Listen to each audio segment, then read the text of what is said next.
کل جو میں نے چند باتیں تمہیداً عرض کی تھیں اس پروگرام کے ضمن میں، حکمت کے لفظی معنی کیا ہے، حکمت کا اصطلاحی مفہوم کیا ہے،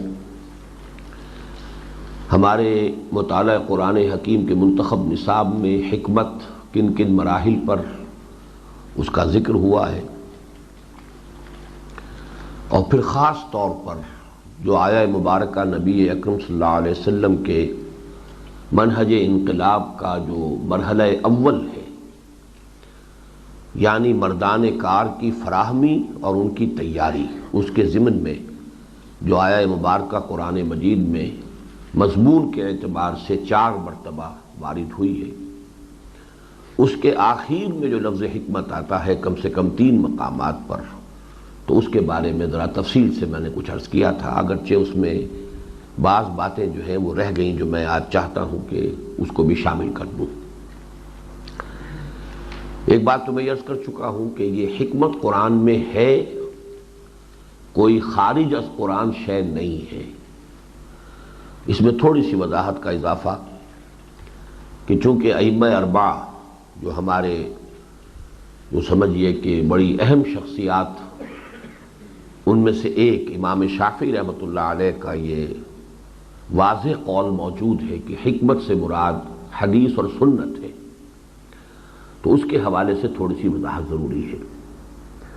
اس ضمن میں مولانا امین احسن اصلاحی صاحب نے جب ایک کتاب لکھی تھی بہت اپنے ابتدائی دور میں، یہ ارلی 50s میں شائع ہوئی تھی، تدبر قرآن کے نام سے ادارہ چراغ راہ نے اسے شائع کیا تھا۔ اب وہ مبادئ تدبر قرآن کے نام سے شائع ہوتی ہے، اور یہ اصل میں نام میں نے ہی تبدیل کیا۔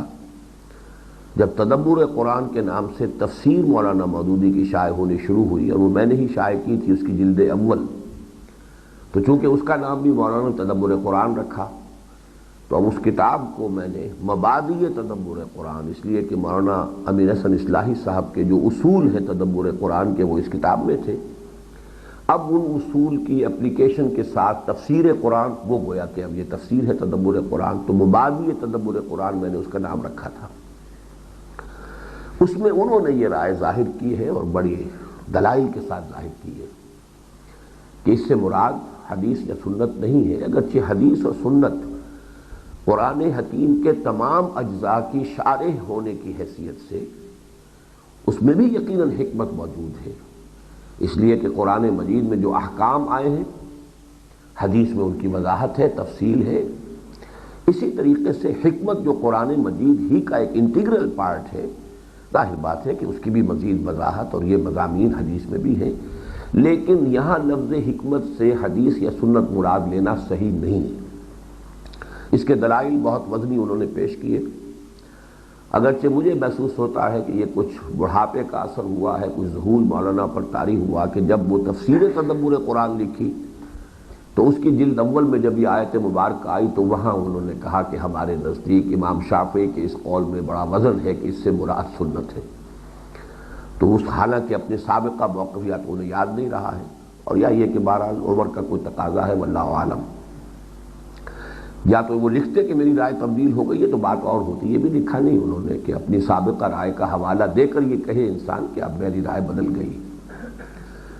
بہرحال ایک تو یہ کہ میں اسی موقف پر قائم ہوں کہ اس سے مراد قرآن مجید ہی کا ایک حصہ ہے، یہ 4 حصے قرآن ہی کے ہیں۔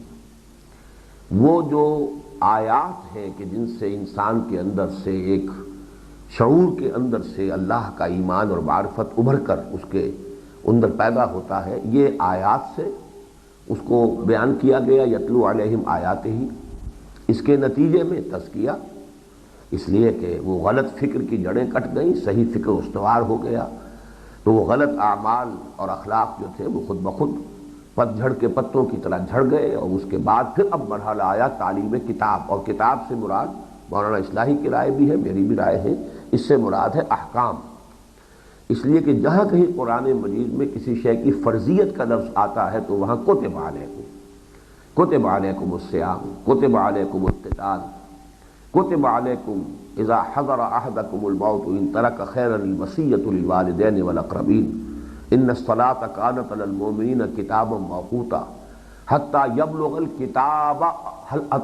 الکتاب اجلہ، یعنی جو قانون ہے عدت کا وہ پورا قانون جو ہے وہ اپنا مکمل ہو جائے اس کا تقاضا. تو کتاب اصل میں ہے قرآن مجید کے ان آیات، اس سے گویا کہ مراد ہے ان میں احکام ہے. تو آج جو مجھے عرض کرنا ہے وہ یہ ہے کہ حکمت اگرچہ قرآن مجید میں ہے، لیکن کل میں عرض کر چکا ہوں کہ وہ بطرز خفی ہے. وہ بطرز خفی اس لیے ہے، نمبر ایک کہ یہ صرف خواص کے لیے ہے، عوام اس کا تحمل کر ہی نہیں سکتے، لہذا یہ تکلیف مالا یطاق ہوتی کہ اس کو اس طریقے سے نمایاں کیا جائے. علامہ اقبال کا جملہ جو میں نے کل کوٹ کیا تھا، میں اسے ان کوالیفائڈ فارم میں صحیح نہیں سمجھتا. میرے نزدیک انہوں نے غلط بات کہی ہے اگر مطلقاً لیا جائے. لیکن اگر یہ کہا جائے کہ اپیرنٹلی قرآن مجید جو ہے وہ عمل پر زیادہ زور دیتا ہے بنسبت نظریے کے اور علم کے اور فکر کے، تو اپیرنٹلی کے لفظ کے اضافے کے ساتھ جملہ صحیح ہو جائے گا. قرآن از اے بک which emphasizes deed rather than thought یا ideas. اپیرنٹلی کا لفظ اس میں بڑھا دیجئے تو جملہ صحیح ہے، لیکن اگر مطلقاً کہا جائے گا تو غلط ہے.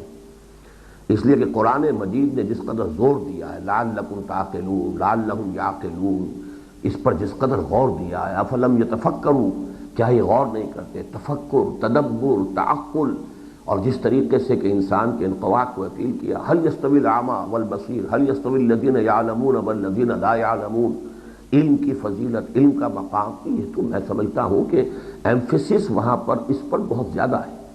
البتہ چونکہ وہ جو اعلیٰ حکمت کے مضامین ہیں وہ سب کی ذہنی گرفت میں آنے والی شے نہیں ہے، لہذا عوام الناس کے لیے، اور اس کی سب سے بڑی نمایاں مثال کہ جو عوام تھے عرب کے، ان کے اعتبار سے بالخصوص یہ تکلیف مالا یطاق ہوتا.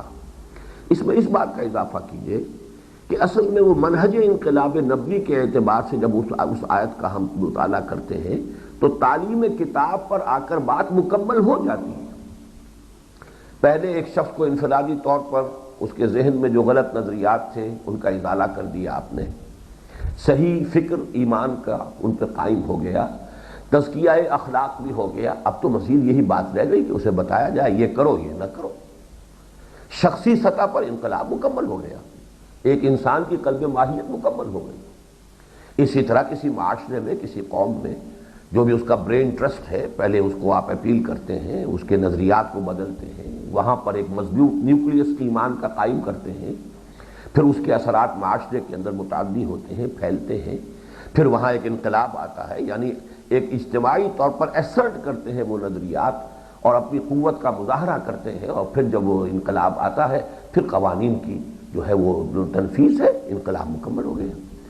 در حقیقت تعلیم حکمت ہے ہی اضافی شے اس پروسیس کی تکمیل کے بعد، اسی لیے میں نے اس کے لیے درجہ تخصص کے الفاظ استعمال کیے. نہ یہ سب کے لیے ہے، نہ یہ اس پروسیس کا انٹیگرل پارٹ ہے. وہ پروسیس جو ہے انقلابی وہ مکمل ہو جاتا ہے، یتلو علیہم آیاتہ ویزکیہم ویعلمہم الکتاب، مکمل ہے پروسیس.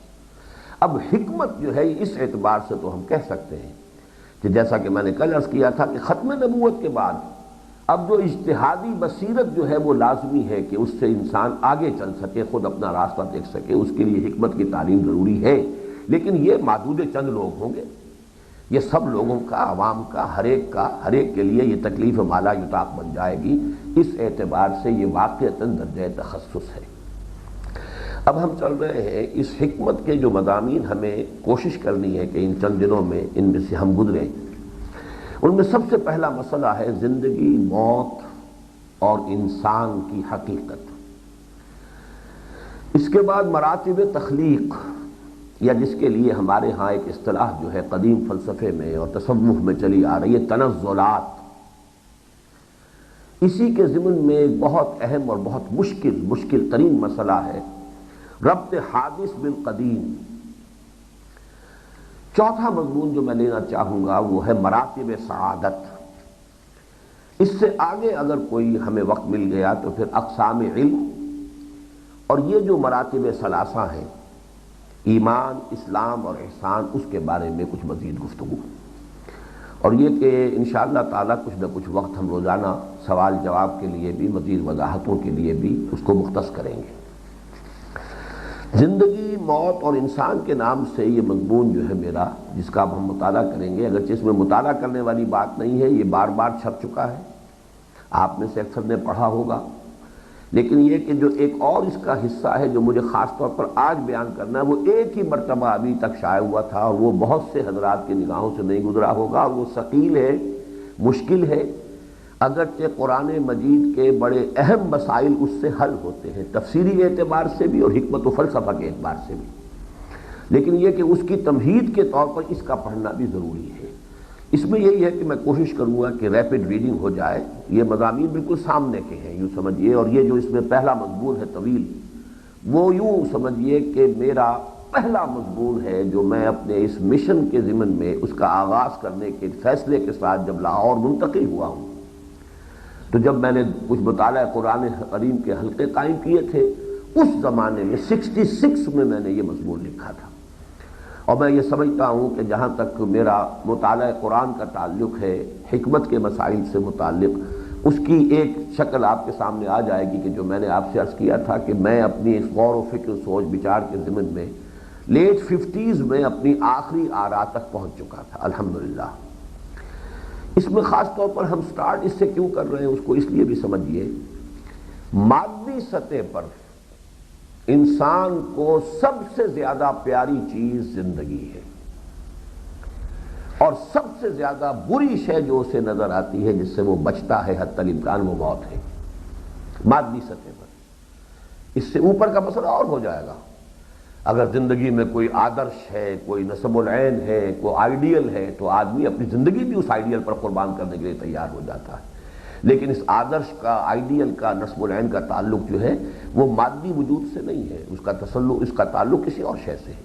خالص مادی سطح پر سب سے پیاری شے، جس کو کہ اب جدید سائیکالوجی میں کہا جاتا ہے پریزرویشن آف دی سیلف، اپنا تحفظ جو ہے، یہ در حقیقت نہ صرف انسان بلکہ ہر جاندار شے کا سب سے پوٹنٹ موٹیو، سب سے بڑا محرک، اور سب سے زیادہ یوں سمجھیے کہ اس کے لیے جو اس کے انسٹنکٹس کے اندر زوردار انسٹنکٹ ہے، وہ ہے تحفظ ذات، بقائے ذات، یعنی زندگی کا تسلسل برقرار رہے، تار حیات ٹوٹنے نہ پائے، موت سے انسان بچتا ہے۔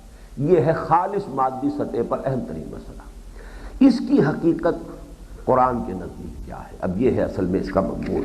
کھول لیجئے اس کو، اور اس میں ذرا جلدی سے گزرنا ہے تیزی کے ساتھ۔ صفحہ 2 ہی پر اس کا جو بڑے ایک ریورس میں جو چیز شائع کی گئی ہے، یہ اس کا انٹروڈکشن ہے، یہ اصل مضمون کا حصہ نہیں ہے۔ یہ جب ہم اس کو کتابتے کی شکل میں شائع کرنے لگے تو اس کا یہ ایک صفحہ خالی نظر آیا، تو میں نے یہ ایک عبارت جو ہے اس کے مضمون کے انٹروڈکشن کے لیے لکھی۔ عہد حاضر میں انسان کے وجود کے جس داخلی تضاد کو اپنے مخصوص مزاحیہ انداز میں واضح کیا لسان العصر اکبر الہ آبادی نے۔ اکبر الہ آبادی اگرچہ مشہور تو ہے کہ صرف ایک مزاحیہ اور ظریفانہ کلام انہوں نے کہا ہے، بڑا عارفانہ کلام بھی ہے ان کا، اور اس اعتبار سے بڑے اونچے فلسفیانہ مسائل سے بھی انہوں نے اپنے کلام میں بحث کی ہے۔ ان کی یہ 2 اشعار جو ہیں یہ اس تضاد کو ہائی لائٹ کر دیں گے کہ انسان کی حقیقت کے بارے میں کس قدر 2 چیزیں پولز اپارٹ ہیں۔ کہا منصور نے خدا ہوں میں، علی الحق، کہا منصور نے خدا ہوں میں، ڈارون بولا بوزنا ہوں میں۔ ڈارون نے یہ کہا کہ میں تو بندر ہوں، بندروں سے ارتقاء ہو کر بوزنا بندر۔ اب یہ 2 انتہائی نظریات ہیں انسان کے بارے میں۔ کہا منصور نے خدا ہوں میں، ڈارون بولا بوزنا ہوں میں۔ ہنس کے کہنے لگے میرے ایک دوست، فکر ہر کس بقدر ہمت اوست۔ ہر شخص کا خیال جو ہے اپنی ہمت کے مطابق، یہ ڈارون کی ہمت ہی اتنی تھی کہ وہ سوائے بندر کے اپنی حقیقت کچھ اور نہیں سمجھ پایا، اور یہ کہ اس کا منصور کا ہمت کا معاملہ یہ تھا کہ اس نے ان الحق کا دعویٰ کیا۔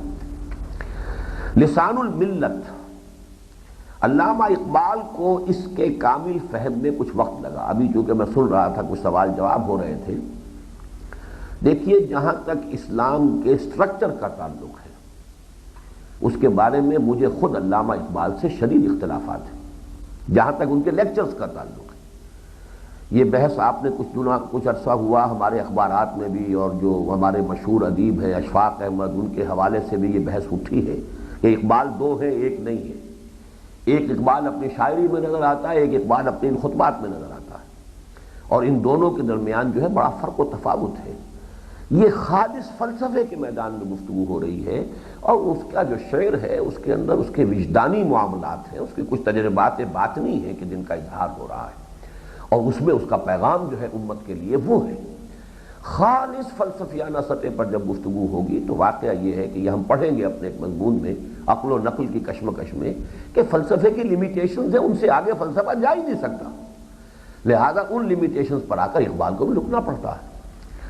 لیکن یہ کہ جہاں تک خالص فلسفیانہ مابعد الطبیعاتی مسائل اور حکمت کے مسائل کا تعلق ہے، اس میں بہت حد تک میں ان کے اقوال اور ان کے آراء سے 95% متفق ہوں۔ البتہ جہاں اسلام میں اجتہاد اور اس کا رول اور اس کا سکوپ، اس پر جو گفتگو ہوئی ہے وہ میں نے ہر موقع پر اس سے اپنا اختلاف واضح کیا ہے۔ اس میں یقیناً وہ جو ہے جو تجدد والا انداز ہے وہ ان میں موجود ہے، ان کے لیکچرز کے اندر، خطبات کے اندر، اور میں یہ سمجھتا ہوں کہ یہ غنیمت رہا ہے کہ ان کے خطبات جو ہیں یہ بڑے ثقیل تھے، دقیق تھے، بہت مشکل تھے۔ ہمارا طبقہ علماء اکثر و بیشتر اس سے واقف نہیں ہے، ورنہ ان پر کفر کے فتوے بہت پہلے لگے ہوئے تھے اور بڑے شد و بد کے ساتھ لگے ہوئے تھے۔ تو یہ جو خلیفہ عبدالحکیم کے بارے میں آپ کہتے ہیں، بلکہ میرے نزدیک تو خود غلام احمد پرویز کی بھی نسبت اقبال کی طرف ان خیالات کے اعتبار سے غلط نہیں ہے، وہ نسبت صحیح ہے اگر وہ اپنا انتصاب کرتا ہے، اس لیے کہ اس فکر کے جراثیم اقبال کے ہاں بھی موجود ہیں۔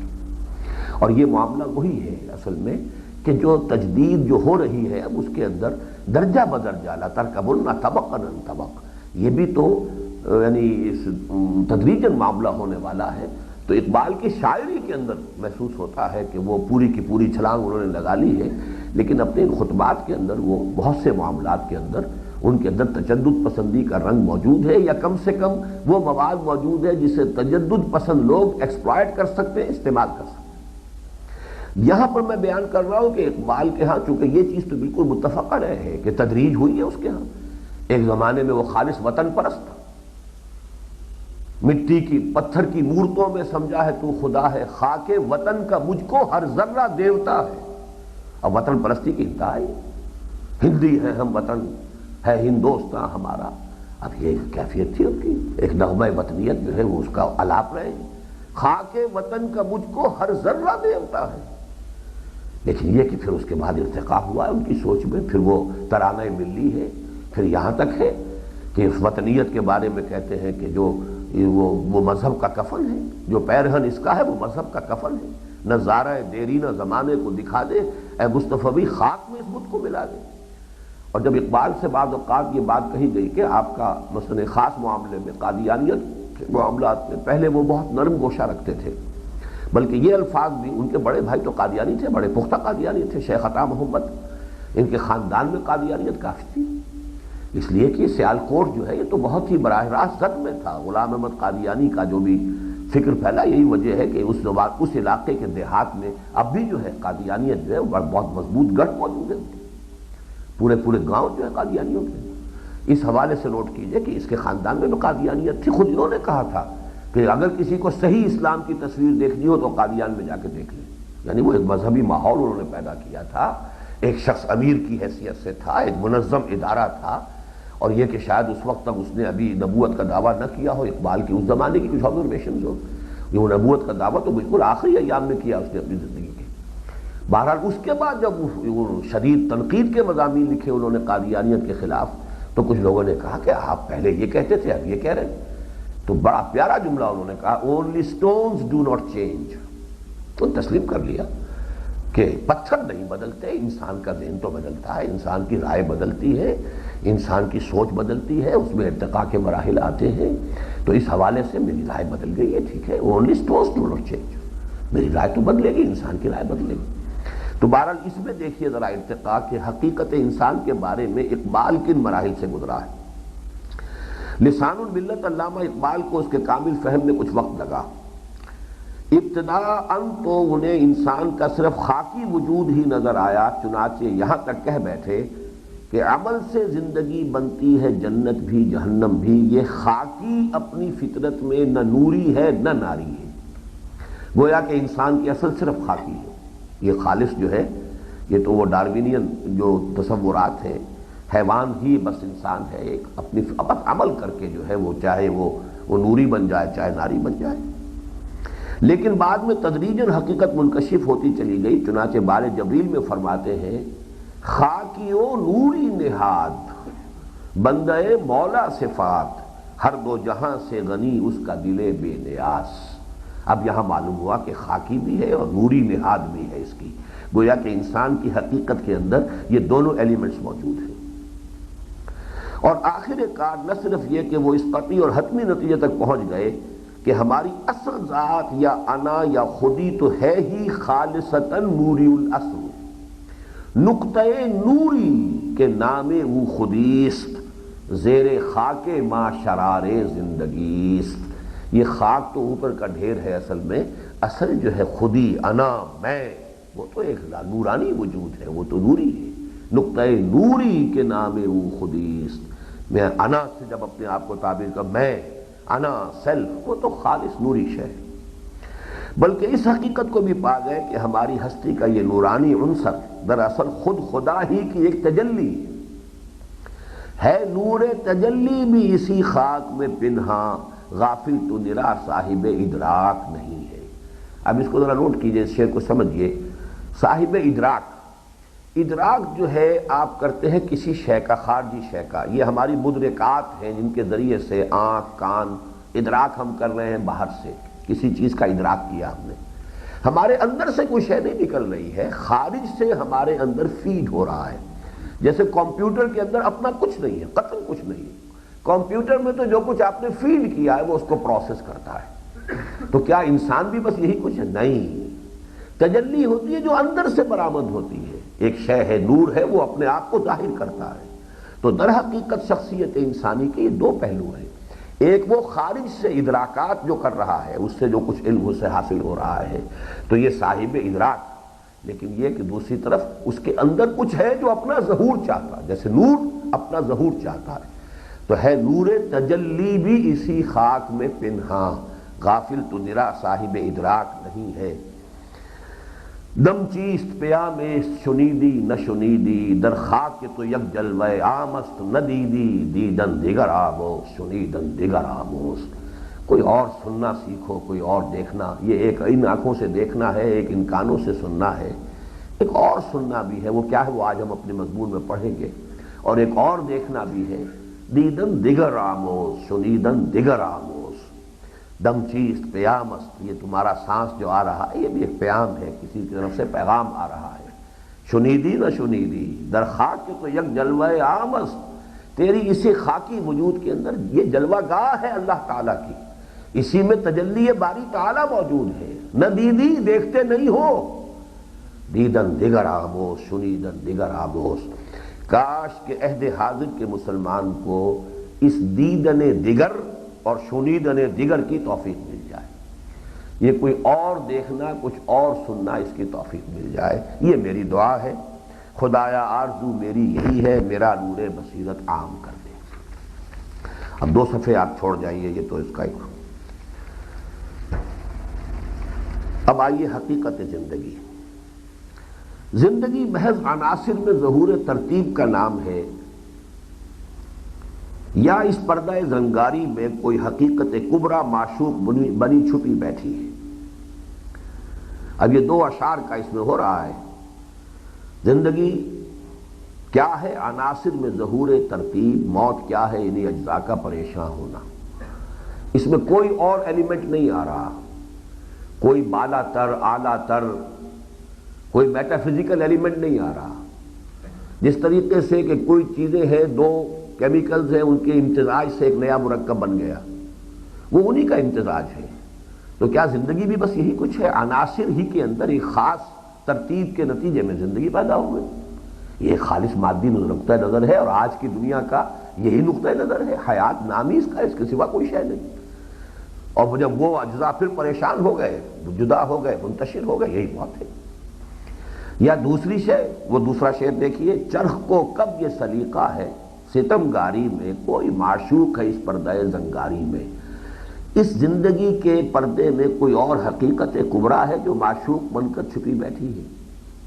اب یہ حقیقت کبریٰ ہمارے مطالعے کا حاصل کیا ہوگا؟ خود ذات باری تعالیٰ کی تجلی ہے، جو اپنا ظہور اس کے لیے ایک راستہ اس نے یہ اختیار کیا ہے۔ ابھی ہم نے صرف کوشچن پوز کیا ہے، یہ صحیح ہے یا وہ صحیح ہے۔ اسی طرح موت زندگی کے خاتمے کا نام ہے، یا یہ بجائے خود زندگی ہی کا ایک وقفہ ہے، یعنی آگے بڑھیں گے دم لے کر۔ ہم اپنی زندگی کو، ابھی یہ سارے کوشچنز پوز کر رہے ہیں، ہم اپنی زندگی کو امروز و فردا کے پیمانوں سے ناپیں اور حسرت سے پکار اٹھیں کہ عمر دراز مانگ کے لائے تھے 4 دن، 2 آرزو میں کٹ گئے 2 انتظار میں۔ کیا ہے یہ زندگی؟ یہ ظفر کا شعر ہے غالباً۔ یا اسے جاوداں پہم دواں ہر دم جواں مانے اور اپنی ابدیت کے سرور انگیز تصور سے شاد کام ہو۔ اب اس میں بھی علامہ اقبال کے ایک شعر کو میں نے یہ نثر کے سانچے میں ڈالا ہے، تو اسے پیمانہ امروز فردا سے نہ ناپ، جاوداں پہم دواں ہر دم جواں ہے زندگی۔ اس میں تو بڑی موسیقیت بھی ہے اس شعر کے اندر۔ اب ظاہر بات ہے کہ اگر مجھے یہ محسوس ہو کہ میرا تو ہمیشہ وجود رہے گا، میں غیر فانی ہوں، تو کتنی ایک کیفیت انسان کو حاصل ہوگی اپنے اندر، جس کو میں نے کہا ہے کہ ایک سرور انگیز تصور سے شاد کام ہو۔ اس مسئلے کے حل کا سارا دار و مدار اس پر ہے کہ آیا ہم محض عالم محسوسات تک محدود رہنے کا فیصلہ کرتے ہیں اور صرف حواس خمسہ کی محدود دریافتوں پر اکتفا کرتے ہیں، یا عقل و وجدان کی قوتوں کو بھی کام میں لاتے ہیں۔ اب دیکھیے یہ وہ شے ہے کہ جس کو فلسفے میں بھی مانا جاتا ہے کہ ایک تو آپ کے یہ حواس ظاہری ہے، سننا، دیکھنا، چکھنا، سونگنا، یہ سارے، اور کسی چیز کو ٹچ کرنا، چھونا، یہ حواس خمسہ ہے۔ لیکن یہ کہ ہمیشہ سے مانا جاتا رہا ہے کہ کوئی شے ہے جس کو آپ انٹیوشن کہتے ہیں، وجدان۔ کوئی چیز انسان کو اپنے اندر محسوس ہوتی ہے کہ نہ میں نے غور کر رہا تھا، نہ سوچ رہا تھا، اچانک کوئی بات آ گئی، اچھا میں اسے ثابت بھی نہیں کر سکتا، intuitively I feel like that, I can't prove it, I have no data to support it، میرے پاس کوئی دلائل نہیں ہے، کوئی اعداد و شمار نہیں ہے، میں بیان نہیں کر سکتا، میں ثابت نہیں کر سکتا، but I do feel, somehow I feel۔ تو یہ کیا ہے؟ یہ ہے وجدان۔ ایک وہ ہے کہ آپ نے سینس ڈیٹا کے اوپر بیس کیا ہے، اس کے اوپر دلائل سے استنباط کر کے، استدلال، استنتاج سے آپ ایک نتیجے تک پہنچے، اس کا صغریٰ کبریٰ ہے، اس سے نتیجے نکال رہے ہیں۔ ایک یہ کہ اچانک کوئی بات آئی ہے، دل میں ہے، تو اگر آپ اس کو وجدان کی قوتوں کو بھی بروئے کار لاتے ہیں اور اپنے من میں ڈوب کر سراغ زندگی کو پانے کی سعی کرتے ہیں، اپنے من میں ڈوب کر پا جا سراغ زندگی، یہ بھی اقبال کا مصرع ہے۔ اچھا، وجدان کے ساتھ میں نے لفظ عقل بھی لگایا ہے۔ اب اس کو یوں سمجھیے کہ جہاں تک فزیکل سائنسز کا تعلق ہے، وہ تو لازماً صرف حواس ظاہری اور پھر اس سے جو بھی استنباط کرتے ہیں، عقل اس سے آگے نہیں جائے گی۔ البتہ عقل کی ہمیشہ سے ایک کوشش یہ بھی رہی ہے کہ اس کائنات کے کلی حقائق کا سراغ بھی لگائے۔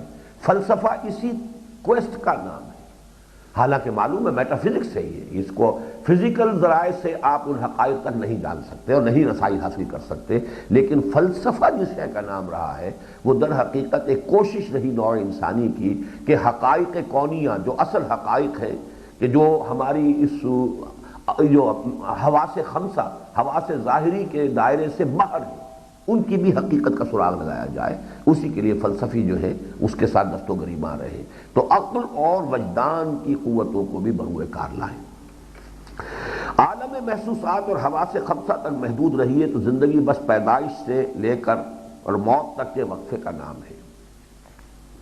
قرآن مجید ان مومنین تجربہ و شہود کے تصور حیات کو ان الفاظ میں بیان فرماتا ہے، ان ہی الا حیاتنا الدنیا وما نحن بمبعوثین۔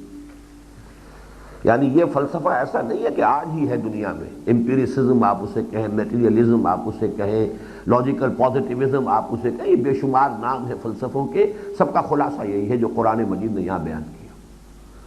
ان ہی الا حیاتنا الدنیا وما نحن بمبعوثین، سورۃ الانعام ہمارے لیے زندگی نہیں ہے مگر بس یہی دنیا کی زندگی اور ہم کو پھر نہیں زندہ ہونا۔ اور دوسرا سورہ جاثیہ کا ہے وما ہی، یہ بات نوٹ کرتے جائیے گا کہ آپ کو وہ اصول کتنی مرتبہ ملے گا کہ اہم مضامین قرآن مجید میں کم سے کم 2 جگہ ضرور آتے ہیں۔ وما ہی الا حیاتنا الدنیا نموت ونحیا وما یہلکنا الا الدہر، نہیں ہے زندگی سوائے اس دنیا کی زندگی کے، ہم خود ہی جیتے ہیں خود ہی مرتے ہیں۔ یہی فرق ہے جو میں نے سورہ حدید کے درس میں نوٹ کرایا کرتا ہوں، وہاں آپ کو ملے گا یحیی و یمیت، وہ ہمیں زندہ رکھتا ہے وہ ہمیں مارتا ہے۔ ایک یہ کہ اسے اپنی طرف منسوب کرتا ہے انسان، میں خود زندہ ہوں خود مرتا ہوں، اور مجھے مارنے والی شے سوائے دہر کے اور کچھ نہیں ہے۔ یہی ہے جو بھی گردش فلک ہے، یہی دنیا جو ہے فزیکل ورلڈ ہے۔ جیسے میں نے عرض کیا تھا کہ موت زندگی کیا ہے، عناصر میں ظہور ترتیب، موت کیا ہے، انہی اجزاء کا پریشان ہونا۔ اور ان کے ذہن کی پستی اور علم کی کوتاہی پر ان الفاظ میں تبصرہ فرماتا ہے یعلمون ظاہرا من الحیات الدنیا، اور اس میں خاص نقطہ یہ حیات دنیاوی کے بھی صرف ظاہر کو جانتے ہیں۔ اس کی وضاحت آگے چل کر آئے گی، ذرا الفاظ پر نوٹ کیجئے۔ حیات دنیاوی کی بھی ایک اصل حقیقت ہے، یہ بھی ان کی نگاہوں سے اوجھل ہے۔ یعلمون ظاہرا من الحیات الدنیا، یہ نہیں کہا کہ یعلمون حیات الدنیا، یہ ٹھیک ہے، یہ صرف حیات دنیا کو جان، نہیں، ظاہرا من الحیات الدنیا۔ اور دوسرا تبصرہ جو سورۃ النجم ذالک مبلغہم من العلم، یہ بڑا ایک لطیف پیرایا ہے تعریض کا اور طنز کا، یہ ہے ان کی پہنچ علم کے معاملے میں، بس یہاں تک رسائی ہو پائی ہے۔ مبلغ علم جس کو ہم پھر محاورتاً استعمال کرتے ہیں اردو ادب میں، مبلغ علم یہ قرآن کی اصطلاح ہے۔ ذالک مبلغہم من العلم، علم میں سے بس ان کی رسائی یہیں تک ہو پائی ہے کہ انہیں حیات دنیاوی کے سوا کچھ نظر ہی نہیں آتا۔ کیا واقعی زندگی بس اسی مختصر سے وقفے کا نام ہے؟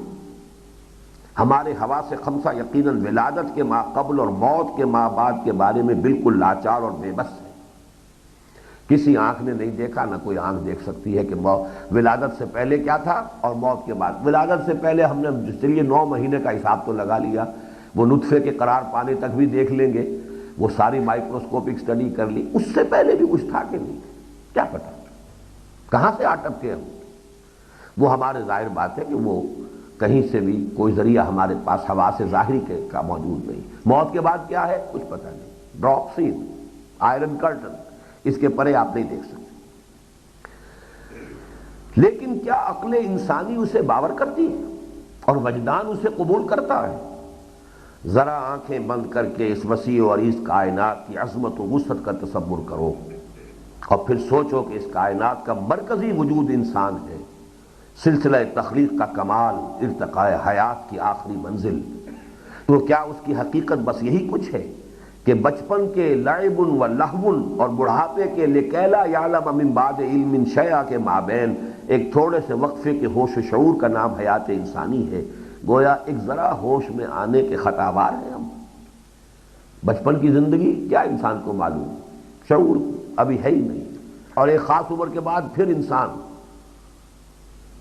ارذل العمر لکھی لا یعلم من بعد علم شیئا، کچھ پتہ نہیں، بس یہ تھوڑا سا وقفہ 30-40 برس، یہ ہے وہ انسان اشرف المخلوقات، وہ انسان۔ دیکھیے میں نے یہاں لفظ اشرف المخلوقات استعمال نہیں کیا، لیکن خالص مادی سطح پر بھی ڈارون بھی تو یہ کہتا ہے کہ ارتقاء حیات کی آخری منزل انسان ہے۔ تو ذرا سوچئے تو صحیح، جمادات اور جمادات کے بعد حیوانات اور حیوانات کا ہومو سیپینز کھڑا ہوا ہے at the top of the evolution tree, اس کی زندگی بس یہی زندگی 40 برس 50 برس، اس سے پہلے بچپن کا لعب و لہو، اور اس کے بعد جو ہے یرد الی ارذل العمر لکی لا یعلم من بعد علم شیئا۔ جو کوئی حیات انسانی کے اس تصور پر مطمئن ہو سکتا ہو وہ ہو۔ اب دیکھیے لفظ مطمئن پر کس قدر خوبصورت آیت ہے نیچے قرآن مجید کی، وَرَضُوا بِالْحَيَاةِ الدُّنْيَا وَاطْمَأَنُّوا بِهَا۔ تبصرہ ہو رہا ہے ان لوگوں کا حال یہ ہے، ان کی پستی ذہنی و فکری کا عالم یہ ہے، حیات دنیاوی ہی پر راضی ہو گئے، جیسے کوئی بچہ چند کھلونوں پر راضی ہو جاتا ہے۔ رضوا بالحیات الدنیا واطمأنوا بها، اور اس پر مطمئن ہو گئے، حالانکہ ذرا بھی انسان کا شعور جاگا ہوا ہو، ذرا سا بھی انہیں اپنی خودی کا احساس ہو، اپنی خودی پہچان و غافل انسان، وہ غافل افغان ہے اقبال کا مصرع اصل میں. تو انسان اتنی سی حقیقت، وہ اس حیات دنیاوی پر کیسے راضی ہو جائے گا؟ تو جو کوئی حیات انسانی کے اس تصور میں مطمئن ہو سکتا ہو وہ ہو. آخر سطح ارضی پر انسان ہی تو نہیں بستے، لاتعداد حیوانات اور چرند پرند بھی یہی بس رہے ہیں. تو کون سے تعجب کی بات ہے کہ خود انسانوں میں گروہ کثیر انسان نما حیوانوں ہی کا ہو. لہم قلوب لا یفقہون بہا ولہم اعین لا یبصرون بہا ولہم آذان لا یسمعون بہا اولئک کالانعام بل ھم اضل. حقیقت میں وہ انسان ہے ہی نہیں جو حیات دنیاوی پر قناعت کر گیا ہو اور سمجھ رہا ہو کہ بس یہی حیات زندگی ہے اور اس پر مطمئن ہو. رضوا بالحیات الدنیا واطمأنوا بہا، وہ راضی ہو گئے اسی پر. کتنی چھوٹی سی ان کی دنیا، کتنا چھوٹا سا ان کا ذہن کا ظرف ہے کہ جو بھر گیا اسی سے. اپنی حقیقت سے بے خبر اور اپنی عظمت سے غافل یہ انسان نما حیوان در حقیقت ایک ذرا ہوش میں آنے کے بھی بس مغالطے ہی میں مبتلا ہے. وہی الہی تو انہیں زندہ ہی تسلیم نہیں کرتی. انک لا تسمع الموتى ولا تسمع الصم الدعاء. اے نبی آپ مردوں کو نہیں سنا سکتے. اور یہاں مردوں سے مراد قبر میں داخل ہونے والے مردے نہیں ہیں، وہ مردے جو زمین پر چلتے پھرتے مردے ہیں، انسان. ورنہ حضور نے کبھی جا کر قبروں پر کھڑے ہو کر اپنی تبلیغ نہیں فرمائی ہے کہ آپ نے جا کر قبروں کو سنانے کی کوشش کی ہو کہ تبلیغ فرمائے. آپ اپنی تبلیغ تو آپ کر رہے تھے ان کو کہ جو زندہ تھے بظاہر، چلتے پھرتے جو حیوان تھے اور چلتے پھرتے مردہ جو تھے، جنہیں میں کہا کرتا ہوں تعزیے ہے چلتے پھرتے، یہ در حقیقت مقبرے ہیں. تو قرآن کہتا ہے انک لا تسمع الموتى، یہ تو مردہ ہے، اس لیے کہ انسانیت والی زندگی ان میں ہے ہی نہیں. جن کا حال یہ ہو، اقبال نے بھی ایک مصرع بڑا عجیب استعمال کیا ہے، روح سے تھا زندگی میں بھی تہی جن کا جسد. بظاہر تو زندہ تھے لیکن اس زندگی میں بھی یہ بایولوجیکل لائف تو تھی. وہ تو کتے کی بھی ہے، گدھے کی بھی ہے، ہر حیوان کی ہے، بلی کی ہے، بایولوجیکل لائف تو تھی. روح سے تھا زندگی میں بھی تہی جن کا جسد. یہ نظم ہے جو قبر کا اور ایک محکوم کی میت کا مکالمہ ہے کہ کسی محکوم کو یہ آزادی کے لیے یہ نظم کہی ہے علامہ اقبال نے محکومی کی مذمت کرتے ہوئے کہ کسی محکوم انسان کو، غلام انسان کو جو ہے وہ قبر میں جب داخل کیا گیا تو قبر نے اسے ایکسیپٹ نہیں کیا. کیا وجہ ہے؟ میرے اندر یہ اتنی کہاں سے یہ سوزش آ گئی؟ قبر کہہ رہی ہے. وہ معلوم ہوا کہ یہ محکوم تھا کمبخت جو یہ میرے اندر جا کے دفن کیا گیا ہے. تو اس میں آتا ہے کہ بانگ اسرافیل ان کو زندہ کر سکتی نہیں، روح سے تھا زندگی میں بھی تہی جن کا جسد. آہ ظالم تو جہاں میں بندہ محکوم تھا، میں نہ سمجھی تھی کہ ہے کیوں خاک میری سوزناک. میں نہیں سمجھتی تھی کہ کیا ہوا ہے مجھے، میری یہ مٹی کو کس قسم کی جلن کیوں شروع ہو گئی ہے. بدبخت انسان، تو محکوم انسان تھا جو دنیا کے اندر تو نے محکومی اور غلامی میں زندگی بسر کی. آہ ظالم تو جہاں میں بندہ محکوم تھا، میں نہ سمجھی تھی کہ ہے کیوں خاک میری سوزناک. اس کے بعد پھر آخری یہ شعر ہے اس نظم کا، بانگ اسرافیل ان کو زندہ کر سکتی نہیں، روح سے تھا زندگی میں بھی تہی جن کا جسد. وہ تو جو بانگ اسرافیل سے جو زندہ ہوں گے وہ تو وہی ہوں گے. بہرحال یہ شاعرانہ خیالات ہیں، لیکن میں نے اس شعر کی حقیقت جو یہاں ہے اس کو بیان کیا ہے. جن کا حال یہ ہو کہ روح سے تھا زندگی میں بھی تہی جن کا جسد، وہ کب حیات انسانی کے لطیف حقائق کا ادراک کر سکتے ہیں. قفس حواس کے ان زندانیوں، الفاظ نوٹ کیجئے، قفس حواس کے یہ زندانی، کیا مطلب؟ جو یہ طے کر لیتے ہیں، جنہوں نے لمٹ کر لیا ہے کہ ہم صرف وہی شے مانیں گے جو ہمارے حواس کی گرفت میں آئے. دس از دی کرکس آف دی میٹر. اس آج کی تہذیب کا اصل جو لب لباب ہے یہ ہے. اور اس کے برعکس کیا ہے؟ یؤمنون بالغیب. قرآن مجید آغاز کرتا ہے ہدی للمتقین الذین یؤمنون بالغیب. ایک وہ لوگ ہیں کہ جو ہمارے تجربے میں جو شے آ رہی ہے، جو ویریفائبل ہے، جس کو ہم دیکھ سکتے ہیں، چکھ سکتے ہیں، سونگھ سکتے ہیں، بہرحال وہ ہے کہ جس کو ہم مانیں گے. باقی ہے یا نہیں ہے، ہو سکتا ہے ہو، نہیں ہے نہ ہو، کیا پتا کس نے دیکھا کس نے بتایا. ہے بھی تو وہ لا یعبا بہی ہے، اس کی طرف کوئی توجہ کرنے کی ضرورت نہیں ہے، کوئی اہم شے نہیں ہے. اصل شے تو یہ زندگی ہے.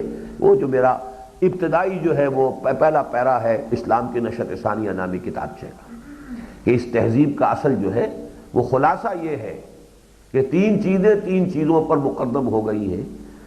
خدا پر کائنات مقدم ہو گئی، روح پر مادہ مقدم ہو گیا، حیات اخروی پر حیات دنیاوی مقدم ہو گئی۔ انکار ہو یا نہ ہو، مقدم یہ ہے، اہم یہ ہے، اصل حقیقت ان کی۔ یہ وہ ہے جنہوں نے اپنے آپ کو اس دائرے میں محصور کر لیا۔ قفس حواس کے ان زندانیوں کو کون باور کرا سکتا ہے کہ ایسے کچھ تار بھی ہیں ساز حقیقت میں نہاں، چھو سکے گا نہ جنہیں زخم مضراب حواس۔ حقائق ایسے بھی ہیں اس کائنات کے کہ جو حواس کی گرفت میں نہیں آ سکتے۔ کنفیوشس کا جملہ آپ نے میرے دروس میں سنا ہوگا، جس کو میں نے بارہا کوٹ کیا ہے، there is nothing more real than what cannot be seen, and there is nothing more certain than what cannot be heard۔ یعنی ان حقیقتوں سے زیادہ یقینی حقیقت کوئی نہیں کہ جو ان کانوں سے نہیں سنی جا سکتی، صرف دل کے کانوں سے سنی جا سکتی ہے۔ یہ جملہ میں نے ایڈ کر دیا، صرف دل کے کانوں سے سنی جا سکتی ہے۔ یہ ہے وہ شنیدن دیگر، دوسری قسم کا سننا، اور اس سے زیادہ حقیقی اور واقعی چیزیں اور کوئی نہیں ہے جو ان آنکھوں سے نہیں دیکھی جا سکتی، بلکہ جنہیں صرف دل کی آنکھ سے دیکھا جا سکتا۔ یعنی کنفیوشس نے صرف لا کہا ہے، الا کا اضافہ میں کر رہا ہوں۔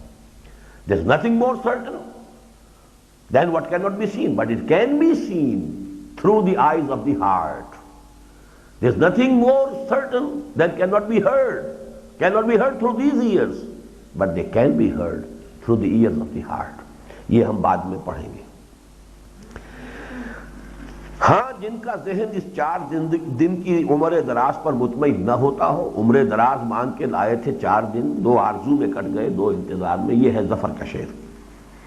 جن کے جسد خاکی میں حیات حقیقی کروٹیں لے رہی ہو، یہ اصل میں یہ جو ہے عقل اور منطق سے زیادہ وجدانی بنیاد پر یہ مضمون ہے، اس کو سمجھ لیجئے۔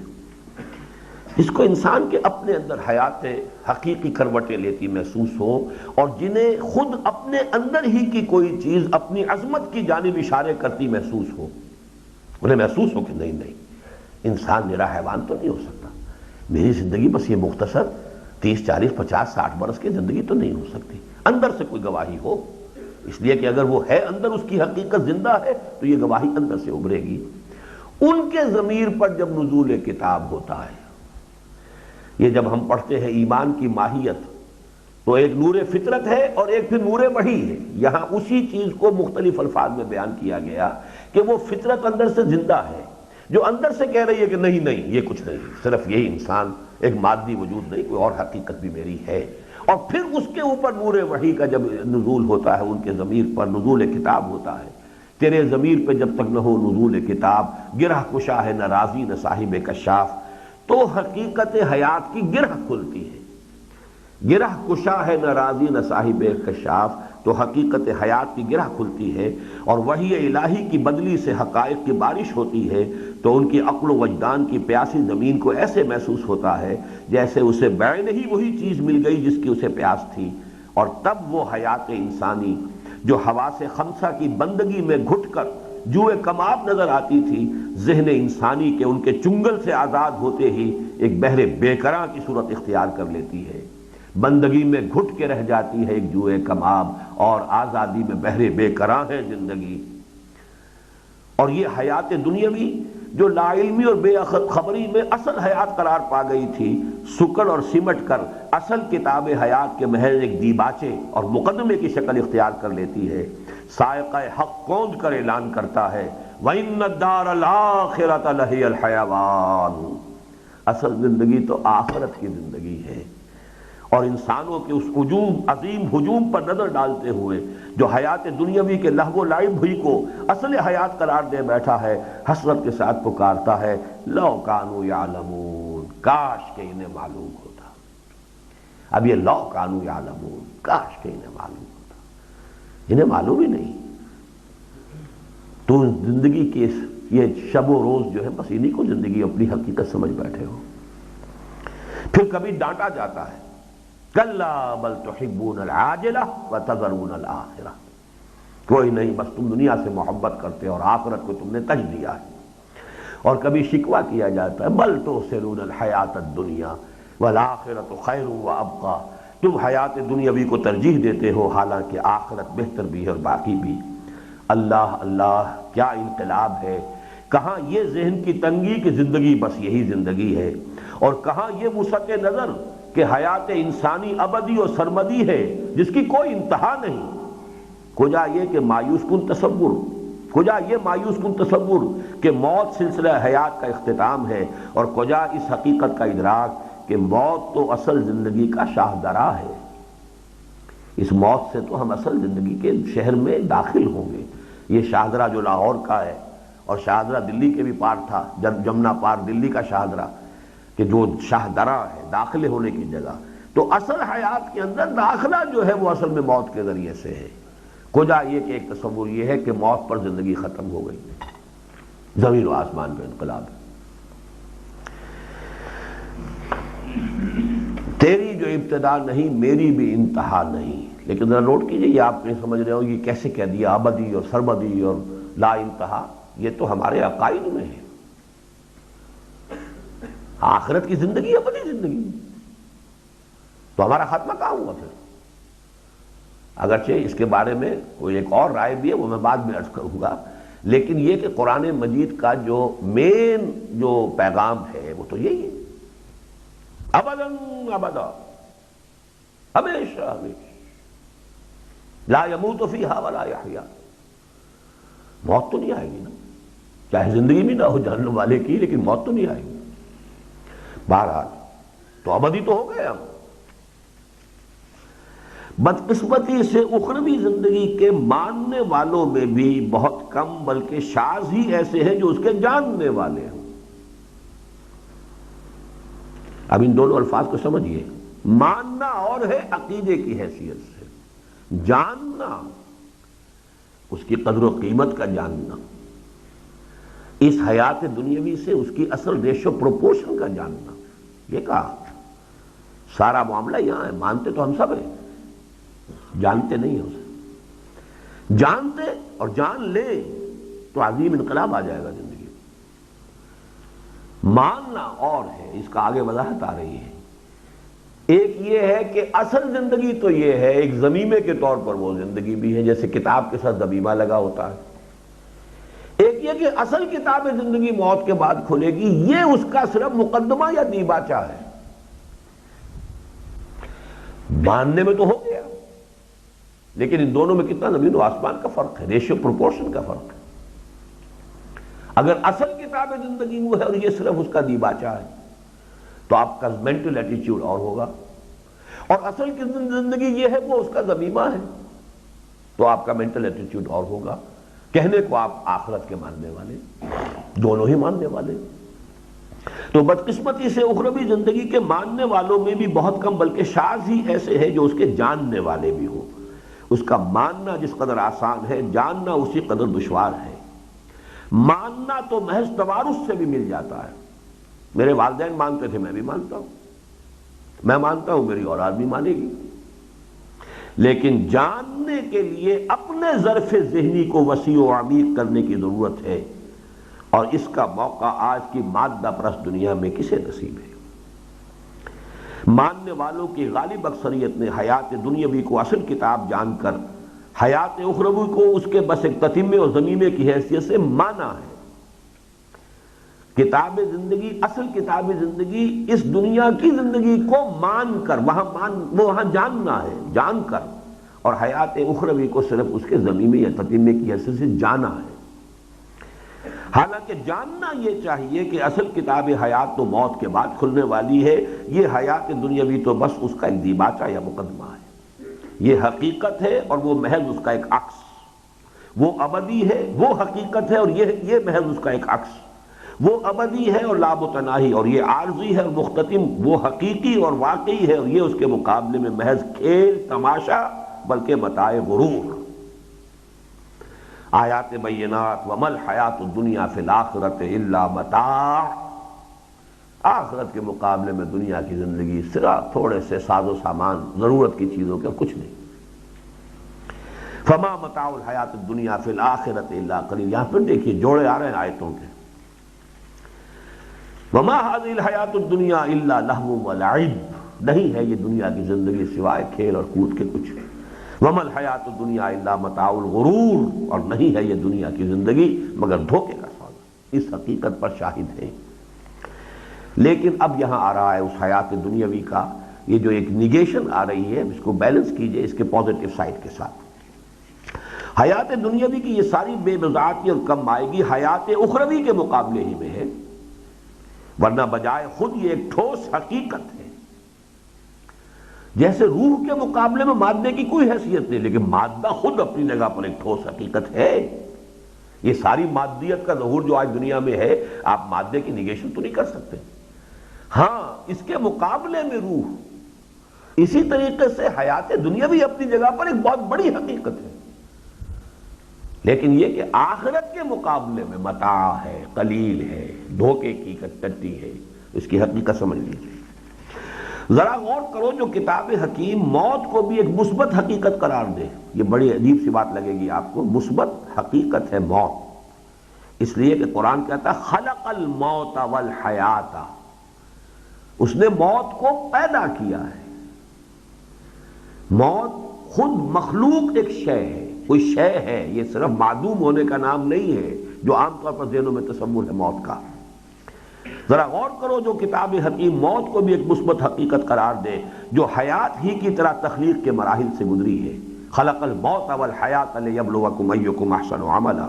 وہ حیات دنیاوی کو کب بے حقیقت ٹھہرا سکتی ہے؟ یہ بے حقیقت صرف اس وقت بنتی ہے جب اس کا تقابل حیات اخروی سے کیا جائے، اور متاع غرور اس وقت قرار پاتی ہے جب نگاہیں اس پر اس طور سے مرکوز ہو جائیں کہ دل و دماغ حیات اخروی سے محجوب ہو جائیں. اگر یہ آڑ بن گئی ہے آخرت کو سے آپ کو غافل کر دیا تو یہ دھوکے کی ٹٹی ہے، دھوکے کا سامان ہے، ورنہ بجائے خود ایک بڑی عظیم حقیقت ہے. یہی رمز ہے قرآن حکیم کے اس تبصرے میں کہ یعلمون ظاہرا من الحیات الدنیا. یہ حیات دنیاوی کے بھی صرف ظاہر سے واقف ہے. اس کی حقیقت کیا ہے وہ ایک حدیث کے حوالے سے آگے آئے گی. یہ مومنین حیات دنیاوی خود حیات دنیاوی کی حقیقت سے کب واقف ہے؟ اس کا بھی بس ظاہر ہی ان کی نگاہوں کے سامنے ہے. خود اس کی حقیقت آشکارا ہو جائے تو حیات انسانی کے جملہ حقائق تک رسائی کی راہیں روشن ہو جائیں. قرآن حکیم نے حیات دنیاوی کو حیات انسانی کا ایک امتحانی وقفہ قرار دیا ہے. خلق الموت والحیات لیبلوکم ایکم احسن عملا، یعنی یہ امتحان گاہ ہے، نتائج آخرت میں ظاہر ہوں گے. قلزم ہستی سے تو ابھرا ہے مانند حباب، اس زیاں خانے میں تیرا امتحان ہے زندگی. یہ گھڑی محشر کی ہے تو عرصہ محشر میں ہے، پیش کر غافل عمل کوئی اگر دفتر میں ہے. اور نبی اکرم صلی اللہ علیہ وسلم نے دنیا کو آخرت کی کھیتی سے تعبیر فرمایا، الدنیا مزرعۃ الآخرہ. غرض یہ کہ آخرت سے ملا کر دیکھو تو حیات دنیاوی بھی ایک ٹھوس حقیقت ہے، بصورت دیگر اس کا کوئی حقیقی وجود ہی باقی نہیں رہ جاتا. آخرت سے قطع نظر حیات دنیاوی کی حقیقت اس کے سوا اور کیا ہے؟ اعلموا انما الحیات الدنیا لعب ولہو وزینۃ وتفاخر بینکم وتکاثر فی الاموال والاولاد. لیکن بچپن کے کھیل کود، نوجوانی کی آرائش و زیبائش اور بناؤ سنگھار، شباب کے فخر و مباحات اور کہولت کے تکاثر و اموال و اولاد کے انہی ادوار سے گزرتے ہوئے، اس کی وضاحت اس لیے نہیں کر رہا کہ یہ سورہ حدید کی آیت ہے اور اس کا درس تو آپ سب لوگوں نے سنا ہوا ہے. انہی ادوار سے گزرتے ہوئے ایک ذرا ہوش میں آنے سے حیات دنیاوی ایک حقیقت کبریٰ اور نعمت غیر مترقبہ کی صورت میں جلوہ گر ہوتی ہے. اور اگر یہ ہو جائے تو بس یہی حاصل حیات ہے، اگرچہ ایک دردناک حقیقت ہے کہ یہ ہوش کسی کسی کو نصیب ہوتا ہے. وما یلقاها الا الذین صبروا وما یلقاها الا ذو حظ عظیم. ہوش میں آ کر اگر حقیقت کی کوئی جھلک دیکھ پاؤ اور پھر اسی کی رخ زیبا کے پرستار اور اسی کی زلف گراگیر کے اسیر ہو جاؤ تو یہی سرمایہ حیات ہے. پھر جب تک یہاں رہو گے چین اور سکون سے رہو گے اور احق بالامن قرار پاؤ گے. یہ سورہ انعام کی وہ آیت قل ای الفریقین احق بالامن ان کنتم تعلمون، اور اسی کا نام ہے کہ نہ حزن رہے گا اور نہ کوئی رنج ہے اور نہ خوف ہے. الا ان اولیاء اللہ لا خوف علیہم ولا هم یحزنون. حقیقت کبریٰ جو میں نے یہاں لفظ استعمال کیا وہ ذات باری تعالیٰ ہے کہ اسی بچپن کے کھیل کود اور نوجوانی کی بناؤ سنگھار اور پھر جوانی کا وہ فخر و مباحات اور بڑھاپے اور کہولت کی وہ تکاثر فی الاموال والاولاد کے گزرتے ہوئے حقیقت کبریٰ کی کوئی جھلک دیکھ لی، یعنی اللہ تعالیٰ کی کوئی معرفت حاصل ہو گئی، اور پھر اسی کی زلف گراگیر کے اسیر ہو گئے، اسی کی محبت، اسی کا عشق، وہی تمہاری زندگی کا اصل سرمایہ بن گیا، تو یہ بس ذرا سا ہوش میں آنا اور ذرا سا اپنے رب کو پہچان لینا اور ذرا سا اسی کی محبت میں گرفتار ہو جانا، یہ اگر ہو جائے تو اسی کا نام ولایت ہے۔ یہی در حقیقت وہ مقام ہے کہ لا خوف علیہم ولا ہم یحزنون، یہی وہ ہے کہ احق بالامن، پھر جب تک یہاں رہو گے چین اور سکون سے رہو گے اور احق بالامن قرار پاؤ گے، موت حجلہ عروسی میں داخلے سے زیادہ خوش آئند نظر آئے گی اور اس کا استقبال مسکراتے ہوئے کرو گے۔ نشان مرد مومن بات و گویم جو مر گاید تبسم نہ لگے اس، یہ موت تو پھر اللہ سے ملاقات کا ذریعہ ہے، یہ تو حیات اخروی کا شاہدرہ ہے، اب آگے بات بڑھ گئی، یہ تو اپنے محبوب سے ملاقات کا ذریعہ ہے، تو اس سے زیادہ محبوب شے کون سی ہو جائے گی؟ یہ بات تھی جو حضرت خالد ابن ولید نے کہی تھی۔ یہ باتیں جو ہے ہم اس کے صرف ظاہر کو سمجھتے ہیں، وہ تو ٹھیک ہے، مرتبہ شہادت کی عظمت ہے، لیکن جو یہ کہا تھا کہ تم ہم سے کیا مقابلہ کرو گے، میرے ساتھ وہ لوگ ہیں جنہیں موت اتنی ہی محبوب ہے جتنی کہ تمہیں زندگی محبوب ہے۔ میں نے عرض کیا تھا مادی سطح پر محبوب ترین شے زندگی ہے، پریزرویشن آف دی سیلف، لیکن جب اللہ کی محبت واقعتاً حاصل ہو گئی ہو محبت، یہ ٹھیک ہے محبت خدا بندی نہیں تو چلیے جنت، مرتبہ شہادت، یہ بھی ایک کمتر درجے میں، یہ بھی ایک نصب العین بن جائے گا، لیکن یہ ہے کہ جو واقعتاً محبت کے رمز آشنا ہو چکے ہوں، جنہیں اللہ تعالیٰ کے ساتھ واقعتاً وہ عشق کا تعلق قائم ہو چکا ہو، ان کے لیے تو موت جو ہے حجلہ عروسی، یہی الفاظ تھے جو حضور کے آخر تھے۔ الفاظ کیا تھے جو عین انتقال کے وقت؟ اللہم فی الرفیق الاعلی، اب وہ رفیق اعلیٰ، بس اب وہ درکار ہے، کچھ نہیں درکار۔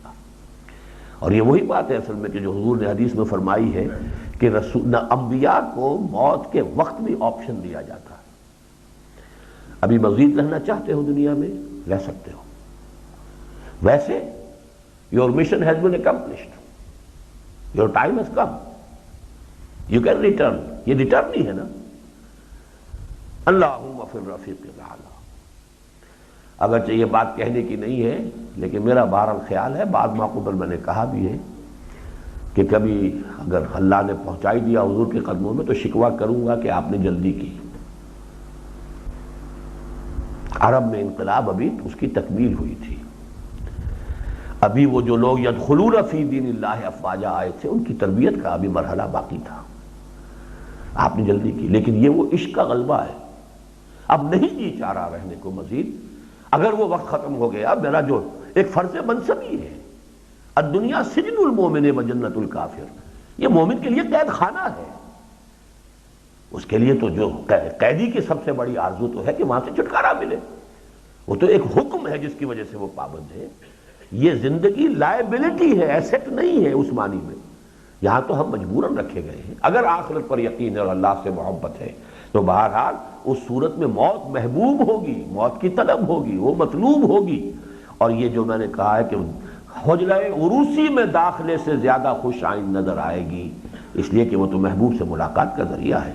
نشان مرد مومن بات و گویم جو مر گاید تبسم نہ لگے اس، اور وہاں اٹھو گے تو اس حال میں کہ نورہم یسعی بین ایدیہم و بایمانہم، اور پھر ابد الآباد تک امن اور سکون ہی میں نہیں رہو گے، بلکہ اب یہ بلکہ جو ہے یہ عام لوگوں کے سامنے نہیں ہے۔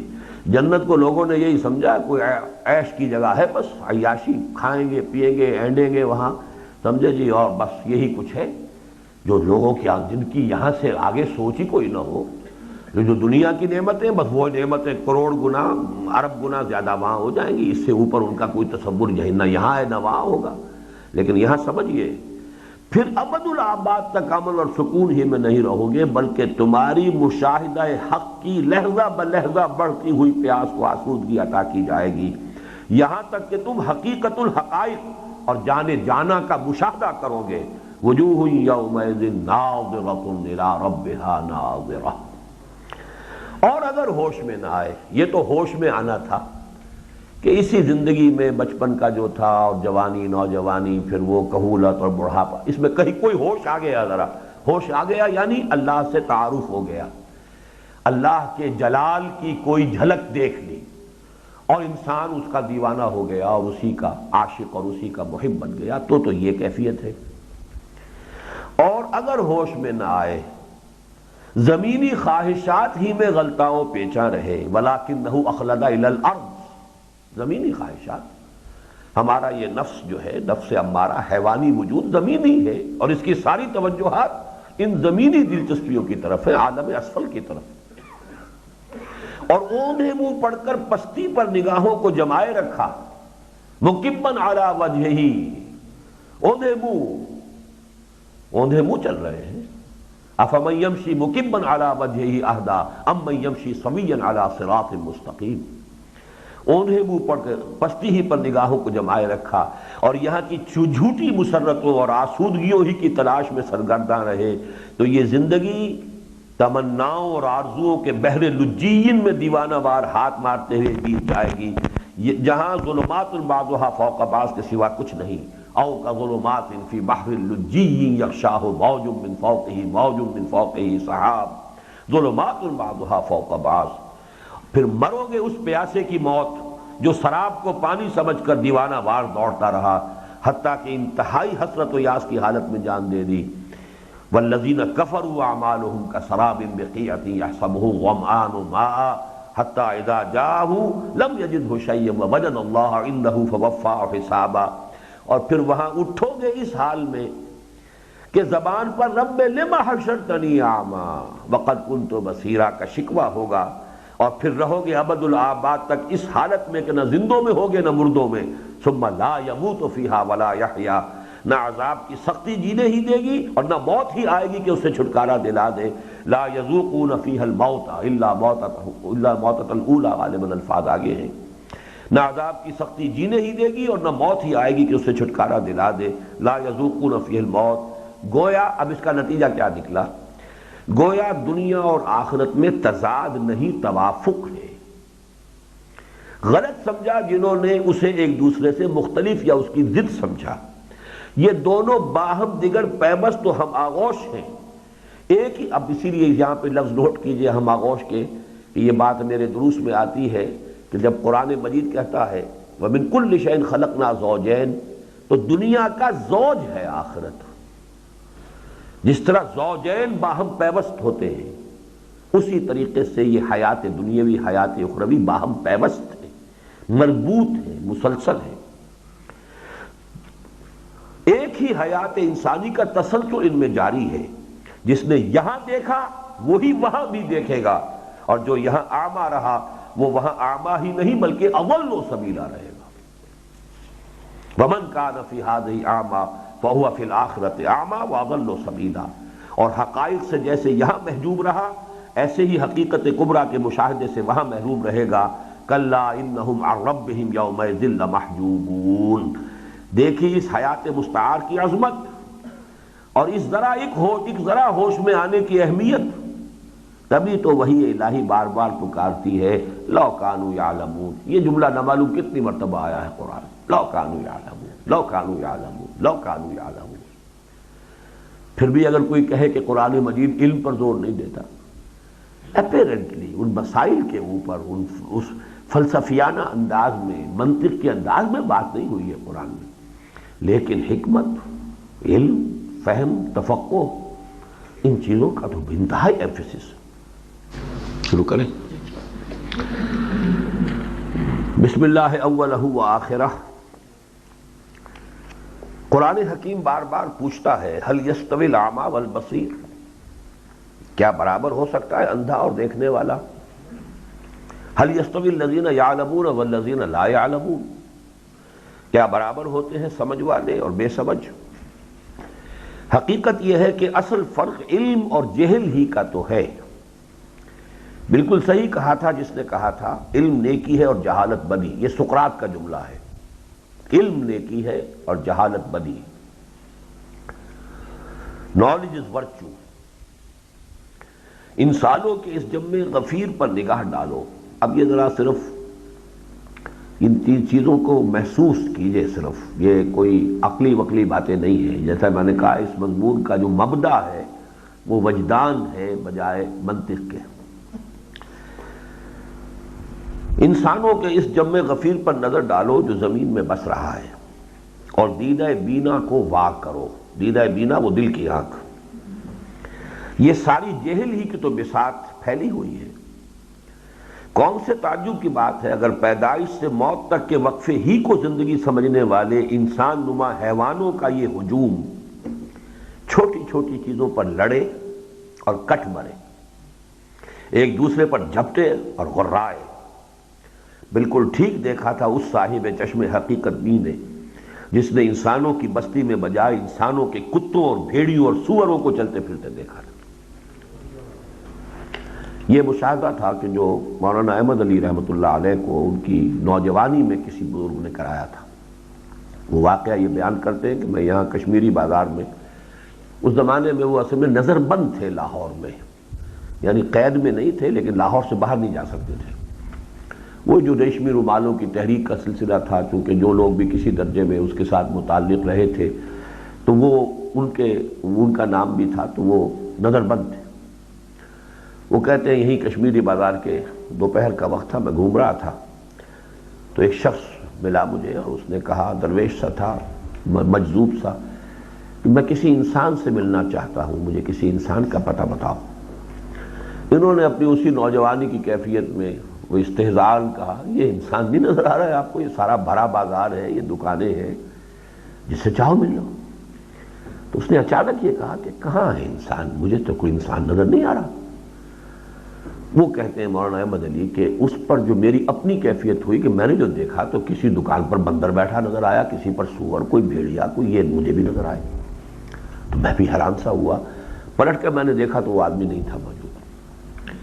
تو یہ اصل میں حقیقت، معنوی حقیقت جو ہے، اللہم ارنی حقیقت الاشیاء کما ہی، کہ یہ انسانی شکل و صورت میں اور انسانی لباس پہنے ہوئے سب انسان نہیں ہیں، بلکہ بلہم اضل، یعنی ان سے گئے گزرے بڑے بڑے درندے جو ہیں، ان کی شقاوت قلبی کا اندازہ انسان کرے تو ان کے اندر چھپا ہوا بس وہ ایک کلچر سا ہے، اوپر کا ایک رنگ ہے جو چڑھا ہوا ہے، کچھ تہذیبی آداب ہیں، کچھ جو وہ صورت جو ہے نظر آتی ہے۔ حقیقت میں انسان کتنے ہیں یہاں؟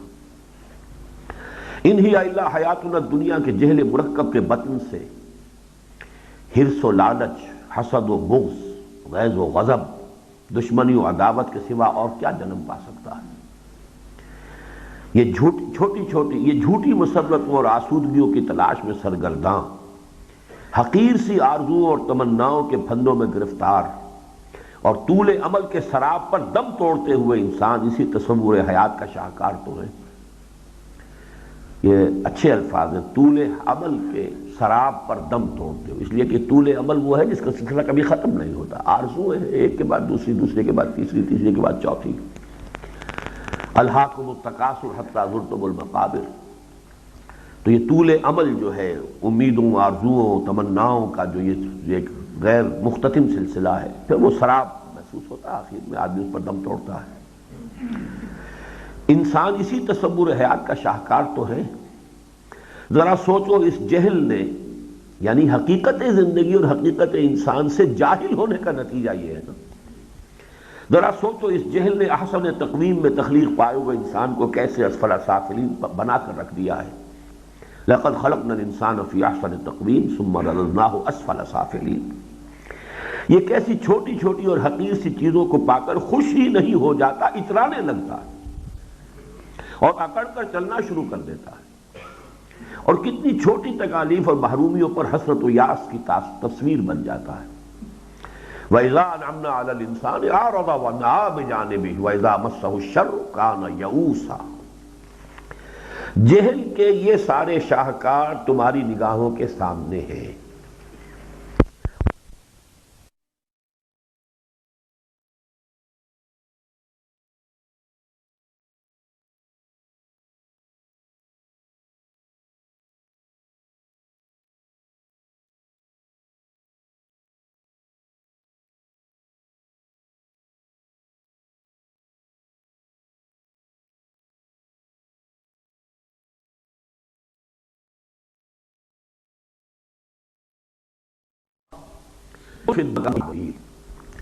جو یہاں کی جھوٹی مسرتوں اور حقیر سی لذتوں پر مالی ولی دنیا کی نگاہ غلط انداز ڈالتا ہوا حیات اخروی کی ان معنوی اور حقیقی نعمتوں پر نگاہ جمائے بڑھا چلا جاتا ہے. ما لا عین رات ولا اذن سمعت وما خطر علی قلب بشر. وہ نعمتیں جن کو نہ کسی آنکھ نے دیکھا، نہ کسی کان نے سنا، نہ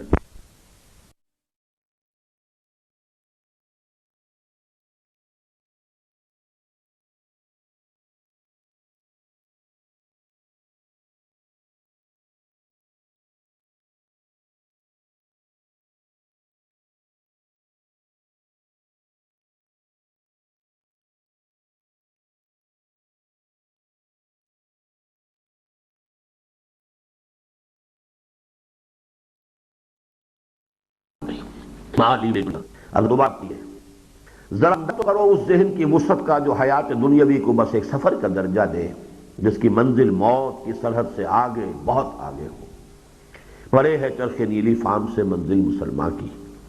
کن فی الدنیا کانک غریب و عابر السبیل. جو یہاں کی جھوٹی مسرتوں اور حقیر سی لذتوں پر مالی ولی دنیا کی نگاہ غلط انداز ڈالتا ہوا حیات اخروی کی ان معنوی اور حقیقی نعمتوں پر نگاہ جمائے بڑا چلا جائے. ما لا عین رات ولا اذن سمعت وما خطر علی قلب بشر. یہی تو ہے حقیقت کے شناسا، قلب زندہ اور دیدہ بینا کے مالک، روح حیات سے ہم آغوش اور حقیقت کے جمال جہاں تاب کے پرستار. جیتے ہیں تو حق کا نشان بن کر اور مرتے ہیں تو حقیقت کی نشاندہی کرتے ہوئے. جب وقت شہادت آتا ہے دل سینوں میں لرزاں ہوتے ہیں. دنیا میں انہیں احد الحسنین کے سوا کچھ نظر نہیں آتا. ابھی کیسے سمجھ میں آئے گا آپ کہ اگر سورہ توبہ کی وہ آیت سامنے نہ ہو؟ قل هل تربصون بنا الا احد الحسنین. یہ علم اگر حاصل ہو گیا ہو انسان کو اور اس کے وجود میں سرایت کر گیا ہو، صرف ایک عقیدے کے درجے میں نہیں کہ ہاں آخرت ہے، بعث الموت ہے، مان لیا میں نے بعث بعد الموت کو، تو وہ شکل کیا بنے گی پھر کہ دنیا میں کوئی شر ہے ہی نہیں. ہل تربصون بنا الا احد الحسنین. تم میرے بارے میں، ہمارے بارے میں سوائے دو نہایت عمدہ اور اعلیٰ چیزوں کے اور کس چیز کا تصور کر سکتے ہو؟ اگر موت آ جاتی ہے شہادت ہے، اگر ہم جیت کر واپس آ گئے غازی ہے. ہمارے لیے کون سا ہے؟ یعنی یہ ہارے بھی تو بازی مات نہیں، گر جیت گئے تو کیا کہنا، ہارے بھی تو بازی مات نہیں. ہمارے لیے تو کوئی شکست کا مسئلہ ہی نہیں. یعنی شر اس معنی میں، ایک شر ہے وہ اپنی جگہ پر کسی چیز کا اخلاقی اعتبار سے شر ہونا، ایک یہ کہ میرے لیے کیا شر ہے، مجھ پر کوئی شر وارد ہو ہی نہیں سکتا. بیماری آئی ہے میرے گناہوں کا کفارہ بن جائے گی، شر کہاں ہوئی؟ جیسا کہ حدیث میں آتا ہے مومن کا معاملہ عجیب ہے. اسے اللہ تعالیٰ کو نعمت دیتا ہے وہ شکر ادا کرتا ہے، وہ موجب اجر و ثواب. کوئی تکلیف آتی ہے صبر کرتا ہے، وہ بھی موجب اجر و ثواب. تو شر کیا ہوا؟ لہذا حقیقت میں یہ علم حاصل ہو جائے تو پھر وہ صرف استعارہ نہیں ہے، وہ صرف لفاظی نہیں ہے. الا ان اولیاء اللہ لا خوف علیہم ولا هم یحزنون. ایمان کی حقیقت نصیب ہو جائے تو وہ بالکل اس کا منطقی اور لازمی جو ہے تقاضا ہے، اس کا نتیجہ ہے. دنیا میں انہیں ایک الحسنین کے سوا کچھ نظر نہیں آتا، اور موت ان کے لیے حیات جاوید کا پیغام لے کر آتی ہے. بل احیاء عند ربهم یرزقون. یہ ہے کرشمہ اس حقیقت کے علم کا کہ حیات انسانی ابدی ہے. درختوں کو پھلوں سے پہچاننے والوں کو اندازہ کر سکتے ہو اس شجر حیات کی عظمت کا، جس کا تصور ذہن کی اس وسعت، نگاہ کی اس بلندی اور کردار کی اس پختگی کے برگوبار لاتا ہے. یہ اس ایمان کے اصل میں نتائج ہیں، ثمرات ہیں، یہ اس کے برگوبار ہیں. یہ اس کے انسان کے احساسات ہونے چاہیے، یہ اس کا نقطہ نظر ہونا چاہیے حوادث دنیا کے بارے میں. اصلھا ثابت و فروعھا فی السماء. اس کی جڑ مضبوط ہے زمین میں جمی ہوئی، اور اس کی شاخیں آسمان سے بات کر رہی ہیں. اب آ رہا ہے اصل میں وہ نقطہ. یہ تو ساری چیز وہ ہے کہ جو سب آپ بھی جانتے ہیں، سبھی جانتے ہیں. اس کی ایک تعبیر ہے ادیبانہ کہہ لیجئے، خطیبانہ کہہ لیجئے. اس میں قرآن مجید اور خاص طور پر علامہ اقبال کے اشعار کی جو ہے وہ ایک خوبصورت استانے بانے کے اندر جو ہے وہ پھول ہے. ایک نقطہ جو میرا ایکسکلوسیو تھا وہ اب آ رہا ہے. یہ وہ بات ہے کہ جو یوں سمجھیے کہ قرآن مجید کی جو آیات حکمت ہیں ان میں سے ایک شے جو اللہ تعالیٰ نے مجھ پر منکشف کی اور جس کو پھر میں نے اس مضمون میں لکھا، جس پر مولانا عبدالغفار حسن صاحب کا خط آیا تھا مدینہ منورہ سے کہ یہ پہلی بار تم نے یہ حقیقت بیان کی ہے اور اس میں کوئی شک نہیں کہ بہت عظیم بات ہے، الفاظ لفظاً نہیں، لفظاً فرق ہوگا لیکن یہ کہ باہر انہوں نے اعتراف کیا تھا، اور یہ حقیقت واقعتاً ہمارے مفسرین میں سے جہاں تک میں نے عرض کیا کہ ساری تفسیروں کا تو میں نے ظاہر بات ہے کہ احاطہ نہیں کیا ہے، لیکن یہ بات کہیں نہیں تھی، یہ کہیں اور سے حاصل شدہ نہیں ہے، میرے اپنے وہ ذہن کا جو منطقی انداز تھا جو میں نے کل عرض کیا تھا قرآن مجید ہی کے مقامات سے اور ایک خاص آیت سے پھر وہ بات مجھ پر منکشف ہوئی۔ اور ابھی یہ تو ایک ہی رخ ہے عظمت حیات کی تصویر کا، دوسرا رخ ابھی باقی ہے۔ ابدیت کے رخ کے جاننے والے چاہے کم ہوں، اس کے ماننے والے تو بہت ہیں، ہر مسلمان مانتا ہے جنت ابدی ہے، دوزخ ابدی ہے، تو تمام انسان یا جنت میں یا دوزخ میں تو سب ابدی ہو گئے، ہمیشہ ہمیشہ رہیں گے۔ لیکن تصویر کے اس دوسرے رخ کو تو شاذ ہی کسی نے دیکھا ہے۔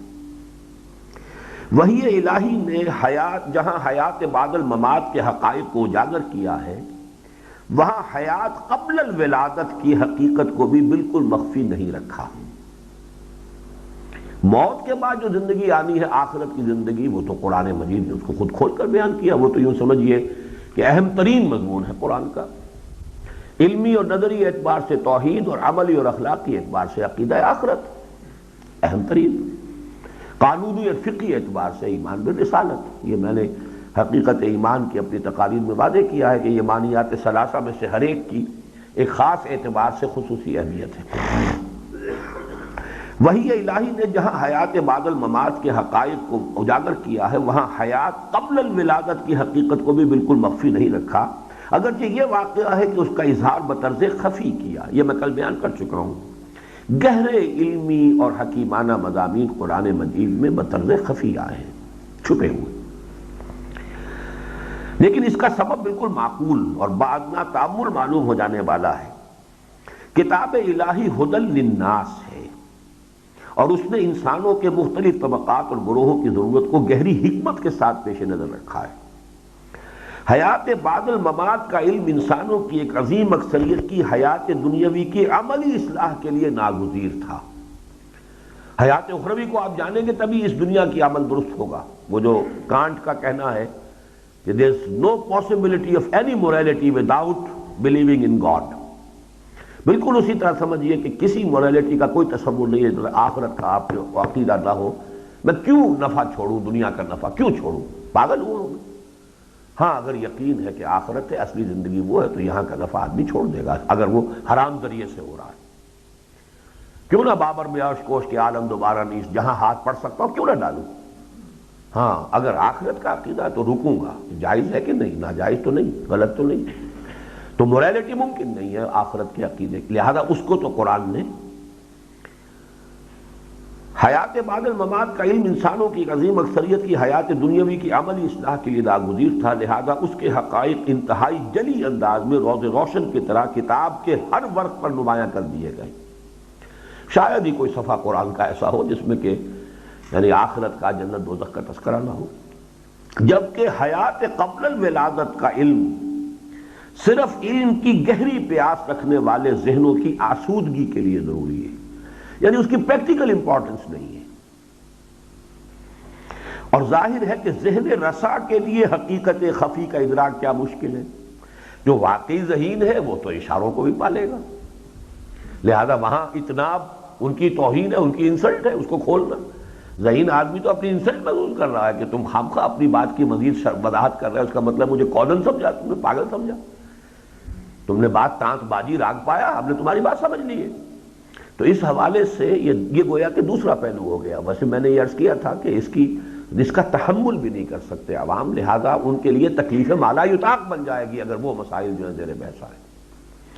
یہ تو گویا کہ اس نئے نقطے کی ایک تمہید ہے۔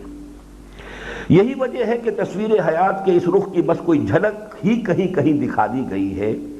وحی الہی نے حیات دنیاوی سے قبل کی ہماری کیفیت کو امواتا کے لفظ سے تعبیر کیا ہے۔ کیسا صاحب عظمت اور کتنا حامل حکمت کلام ہے. کیف تکفرون باللہ وکنتم امواتا فاحیاکم ثم یمیتکم ثم یحییکم ثم الیہ ترجعون. اور یہ سورہ بقرہ کا 3واں رکوع ہے, just the beginning of the Quran. کس طرح کفر کرتے ہو تم اللہ سے جبکہ تم مردہ تھے یا بے جان تھے, پھر زندہ کیا, پھر تم کو وہ مارے گا, پھر تم کو زندہ کرے گا, اور پھر تم اسی کی طرف لوٹ جاؤ گے. ثم یحییکم ثم الیہ ترجعون. امواتا کے لفظ کی تفسیر جس کسی نے نطفاً فی الاسلاب کے الفاظ بڑھا کر کی, اس نے تو خیر پھر بھی کم از کم ایک خالص حیاتیاتی حقیقت کی طرف تو اشارہ کر دیا. یعنی ہم تھے امواتا اس دنیا میں آنے سے پہلے, پھر احیا ہوا, ہمارا اس دنیا میں زندگی ہمیں ملی. امواتا سے کیا مراد ہے؟ یہ جلالین نے اس میں جو تفسیر کی ہے اس کی, نطفاً فی الاسلاب, یعنی میں اس سے اپنے وجود میں آنے سے پہلے اپنے والد کے وجود میں, وہ جو بھی ایک ان کا وجود, ان کے والد یا میرے دادا کے وجود میں, تو گویا کہ ایک تسلسل ہے جو اس کو کہا جائے گا بایولوجیکل ایگزسٹنس. وہ تو واقعتاً چلی آ رہی ہے آدم سے لے کر اور ایندم تک. میں آدم میں بھی موجود تھا, چاہے وہ مائنیوٹس فارم میں تھا, آدم میں موجود تھا. لیکن یہ کہ لطفاً فی الاسلاب, یہ تمام پیٹھوں میں نطفے کی صورت میں منتقل ہوتے ہوئے ہم چلے آ رہے ہیں, تو گویا کہ اس اعتبار سے ایک حیاتیاتی حقیقت سامنے آ گئی. امواتا کے لفظ کی تفسیر جس کسی نے نطفاً فی الاسلاب کے الفاظ بڑھا کر کی, اس نے تو خیر پھر بھی کم از کم ایک خالص حیاتیاتی حقیقت کی طرف تو اشارہ کر دیا. لیکن واقعہ یہ ہے کہ جس نے اسے معدوم کے ہم معنی قرار دیا, اس نے وہی الہی پر طبع آزمائی کرنے کی جرت کی ہے. ذرا غور کرو, حیات انسانی کا یہ دور جسے ہم حیات دنیاوی کہتے ہیں, دو موتوں کے درمیان واقع ہے. کنتم امواتن فاحیاکم ثم یمیتکم, یہ جو ہماری زندگی دو موتوں کے درمیان ہوئی نا, کنتم امواتن فاحیاکم ثم یمیتکم ثم یحییکم ثم الیہ ترجعون, تو دو موتوں کے درمیان ہے یہ. ذرا غور کرو, حیات انسانی کا یہ دور جسے ہم حیات دنیاوی کہتے ہیں, دو موتوں کے درمیان واقع ہے, ایک اس سے پہلے اور دوسری اس کے بعد. تو ہے کوئی جو بعد والی موت کو عدم سے تعبیر کرے؟ یہ موت جو مجھ پر آپ پر آنی ہے, کیا میں اور آپ معدوم ہو جائیں گے؟ ہم تو حیات برزخی کے قائل ہیں, وہ بھی حیات ہے. موت ہوئی ہے, یہاں انتقال ہے, منتقل ہونا ہے. اس حیات اخروی اور حیات دنیاوی کے مابین موت بھی ایک نوع کی حیات ہے.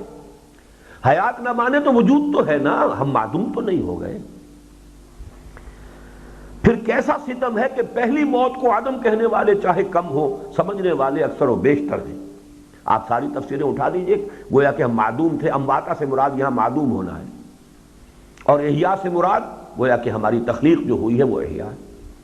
یہ میرے نزدیک نرا جہل ہے, جہالت.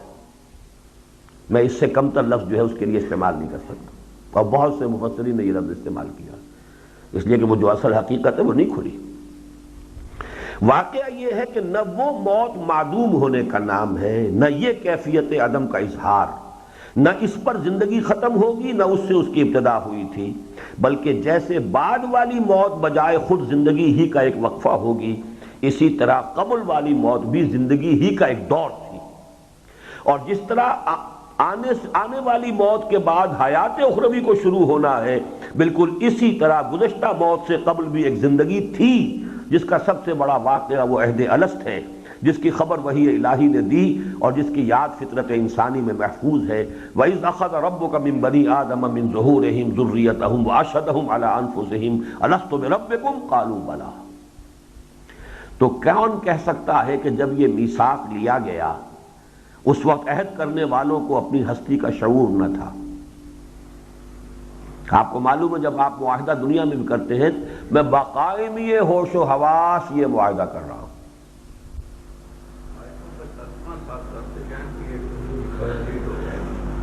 وَإِذْ أَخَذَ رَبُّكَ میں نے کیا ہے نا, اور جب نکالا تیرے رب نے بنی آدم کی پیٹھوں سے ان کی اولاد کو اور اقرار کرایا ان سے ان کی جانوں پر, کیا میں نہیں تمہارا رب؟ بولے ہاں ہے, ہم اقرار کرتے ہیں. تو کون کہہ سکتا ہے کہ جب یہ میثاق لیا گیا اس وقت عہد کرنے والوں کو اپنی ہستی کا شعور نہ تھا؟ اگر ایسا ہوتا تو کیا اس عہد و میثاق کی کوئی حیثیت اور اہمیت ہو سکتی تھی جو کلام الہی کے سلسلہ استدلال کی ایک اہم کڑی ہے؟ مبادا تم کہو قیامت کے دن، یہ اس سورہ اعراف میں اس آیت کے بعد جو مضمون آیا، مبادا تم کہو کہ ہم تو تھے مشرکین کی اولاد میں پیدا ہو گئے تھے، اور مبادا تم، یہ سارا جو ہے یہ اس دلیل کی نفی کرنے کے لیے حجت کے طور پر اس قول و قرار کی بات ہو رہی ہے۔ تو اگر جیسا کہ میں نے وہ اصلاحی صاحب کا آپ کو جملہ سنایا تھا، یہ عہد انسان کی تخلیق سے قبل عالم غیب میں لیا گیا، کس سے لیا گیا بھائی؟ اور وہ کیسے مجھ پر حجت ہو جائے گا؟ معلوم ہوا کہ ہمارا وجود تھا، ہماری ہستی تھی، ہمیں شعور ذات تھا، ہم نے پورے ہوش و حواس کے ساتھ بقائمی ہوش و حواس ایک عہد کیا ہے، تبھی وہ ہمارے اوپر حجت ہے۔ یقیناً وہاں ہر انسان نے اپنی ہستی اور تشخص کے شعور کے ساتھ عہد باندھا تھا، تو پھر حیات کیا کسی اور چیز کا نام ہے؟ اس حیات اولی کے اس بات پر قرآن مجید کی وہ آیہ کریمہ دلیل قطعی ہے جس میں اہل جہنم کی فریاد ان الفاظ میں نقل ہوئی ہے۔ اصل میں یہ ہے وہ آیت جس سے یہ حقائق مجھ پر منکشف ہوئے۔ جہنم والے یہ فریاد کریں گے، ربنا امتنا اثنتین واحییتنا اثنتین فاعترفنا بذنوبنا فہل الی خروج من سبیل۔ اے رب ہمارے تو نے ہمیں 2 مرتبہ مارا، 2 مرتبہ جلایا، تو ہم نے اپنے گناہوں کا اعتراف کر لیا، تو اب یہاں سے نکلنے کا بھی کوئی راستہ ہے کہ نہیں؟ یہ ہے آیت۔ اب نوٹ کیجئے، اماتا ایک فعل ہے، مصدر ہے، امتا، تو نے ہمیں مارا، امتنا، اور اماتے کا عمل ہوگا اس پر جو پہلے زندہ ہو۔ کسی زندگی پر اماتا ہوگا نا، کوئی زندہ شے ہے تو اس کو مارا جائے گا۔ امتنا اثنتین، تو نے ہمیں 2 مرتبہ مارا، تو پہلی موت سے پہلے بھی کوئی زندگی ہے، پہلے اماتا سے پہلے کوئی زندگی ہے، تبھی تو اس پر موت وارد ہوئی۔ ربنا امتنا اثنتین واحییتنا اثنتین، اور پھر تو نے ہمیں 2 مرتبہ زندہ کیا، وہ تو وہاں سے بھی ثابت ہو گیا، کنتم امواتا فاحیاکم ثم یمیتکم ثم یحییکم، احیا تو 2 اس آیت میں بھی موجود ہے، لیکن وہاں چونکہ پہلے اسم آیا تھا امواتن، تم مردہ تھے، اس کی تعویل نطفن فی الاسلاب ہو گئی، یا اسے معدوم کے درجے میں بھی کہہ دیا، چونکہ موت جو ہے گویا کہ ایک طرح کا عدم ہے۔ لیکن اس آیت کو آپ کہاں لے جائیں گے؟ ربنا امتنا، تو نے ہمیں 2 مرتبہ مارا، ہم پر موت وارد کی 2 مرتبہ، واحییتنا اثنتین، اور 2 مرتبہ ہمیں زندہ کیا، فاعترفنا بذنوبنا فہل الی خروج من سبیل۔ میں اسے ایک ڈائیگرام کی حیثیت سے بھی واضح کر دوں گا، ابھی پڑھ لیجئے۔ ذرا وجود اور ہستی کے اس تسلسل پر غور کرو جو اس آیہ مبارکہ کے جامع حقیقت نما سے چھلکا پڑتا ہے۔ نغمے بیتاب ہیں تاروں سے نکلنے کے لیے، ایک ذرا چھیڑ تو دے زخمِ مضراب حیات۔ ہم پورے شعور حیات کے ساتھ موجود تھے، پھر ہم پر اماتہ اولا کا عمل ہوا، اور ہم ایک طویل عرصے کے لیے پہلی موت کی گود میں سو گئے، پھر احیاء اولا ہوا، اور ہم حیات دنیاوی کی بساط ہوائے دل پر وارد ہو گئے۔ اے تازہ واردان بساط ہوائے دل، زنہار گر تمہیں ہوس ناؤ نوش ہے۔ یہ ہوائے دل، یہ دنیا کی زندگی جو آرزوؤں، امنگوں، خواہشات اس کے ساتھ ہے، پھر اماتہ ثانیہ ہوگی، اور ہم پھر ایک بار نیند، موت کی نیند سو جائیں گے، اور پھر احیاء ثانیہ کا سور پھونکا جائے گا، اور ہم زندہ جاوید ہو جائیں گے۔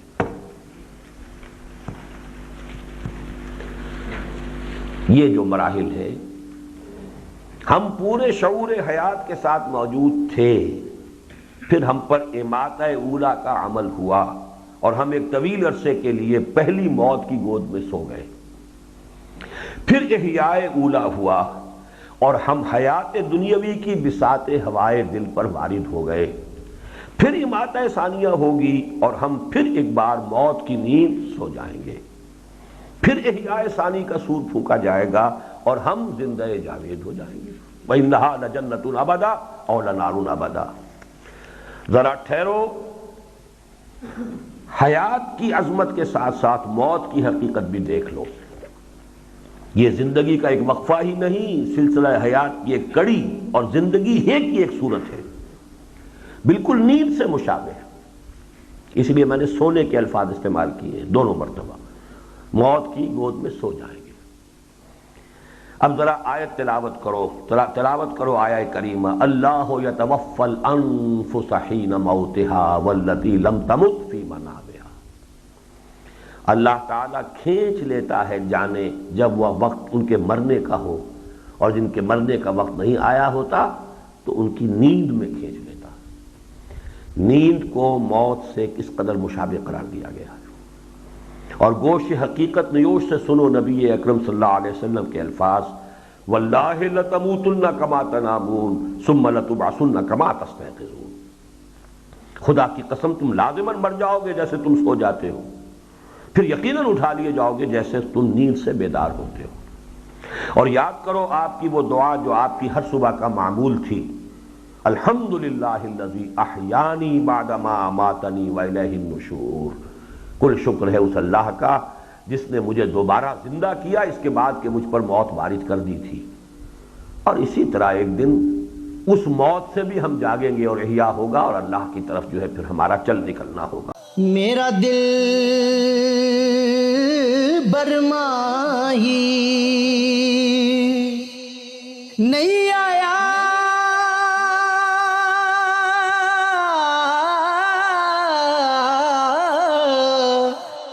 میرا دل برماہی ایویں بولنا جھوٹے آقا، تو جھوٹا تیرے اوے بول وچ جھوٹے، تینو تاڑی مار اڑا،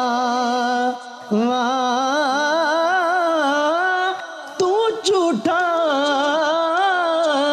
تیرے بول وچ جھوٹے۔